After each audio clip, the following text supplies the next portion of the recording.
Hi guys, Matt Thomas here at Cedar Rock Studio Guitar Gallery in Indiana, and today I've got a really lovely 2013 Ryan Nightingale Grand Soloist. That's a mouthful, but man, this guitar is quite special. So let's get into what it is. It's got a master grade Western Red Cedar top on it that is really sensitive and thin, but it's really immediate. And it's paired with, look at this really gorgeously red mahogany.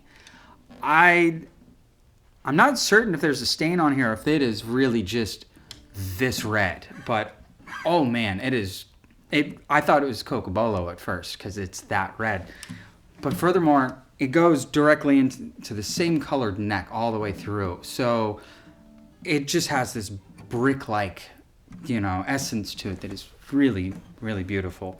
Now it's bound all the way around with ebony binding, and it's also got this little bit of maple purfling to kind of separate it and give a little bit of dimension. Now, all the way around the face here, we actually have abalone trim, as well as in the rosette, and they even went ahead and bordered the whole fretboard all the way up into the headstock with that abalone trim as well, and it glistens. It's very gorgeous.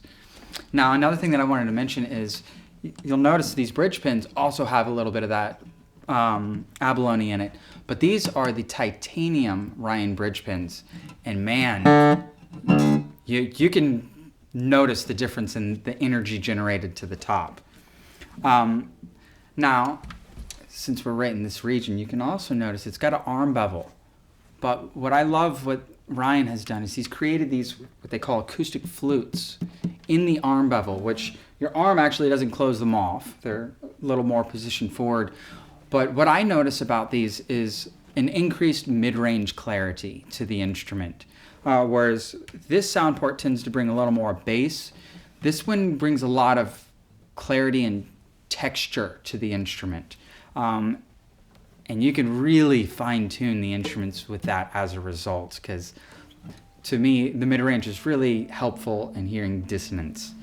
So with that being said, let's get into the tone of this instrument, because mid-range with mahogany, a lot of times people think nose, but man,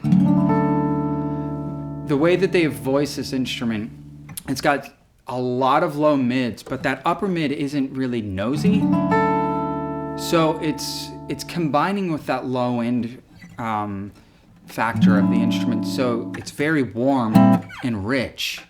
So another thing that I noticed about it too is even when you play it soft, there's so much immediate bass behind the notes, it actually kind of makes you want to play it gentle.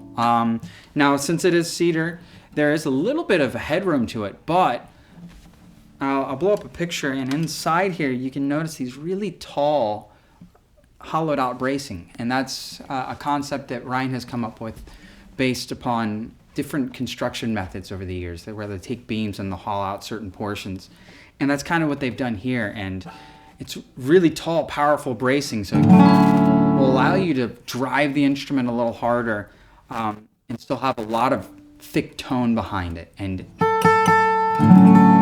notice that these treble notes are very thick and luscious.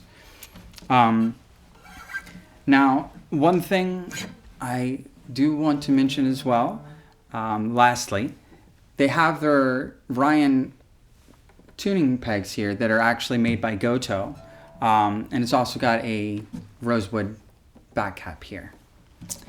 So up here at the nut width, we actually have a standard nut width at 1.75, and down here at the saddle, it's 2.25. So it's great for either fingerstyle or flat picking.